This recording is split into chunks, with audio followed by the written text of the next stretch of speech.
আসল কথা হলো, মানুষ তোমাকে নিয়ে কি ভাবছে বা কি বলছে তাতে তোমার জীবনের এক চুলও বদলাবে না। কারণ তোমার খিদে পেলে কেউ তোমাকে এক লোকমা খাবার তুলে দিবে না, আর তোমার অভাব হলে কেউ পকেট থেকে টাকা বের করে তোমার হাতে দেবে না। এই নিষ্ঠুর সত্যটা যত তাড়াতাড়ি বুঝবে ততই মঙ্গল।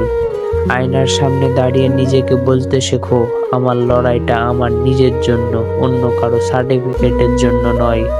যারা আজ তোমাকে অযোগ্য বলে দূরে ঠেলে দিচ্ছে, কাল তারাই তোমার সাথে সেলফি তোলার জন্য লাইন ধরে দাঁড়াবে। কিন্তু তার জন্য তোমাকে ধৈর্য ধরতে হবে আর নিজের যোগ্যতা ভ্যালু বাড়াতে হবে। মনে রাখো, তুমি যখন শক্তিশালী হবে তখন মানুষের নেতিবাচক কথাগুলোই প্রশংসায় বদলে যাবে। তাই দুনিয়ার দিকে না তাকিয়ে নিজের লক্ষ্য আর পকেটের দিকে তাকাও।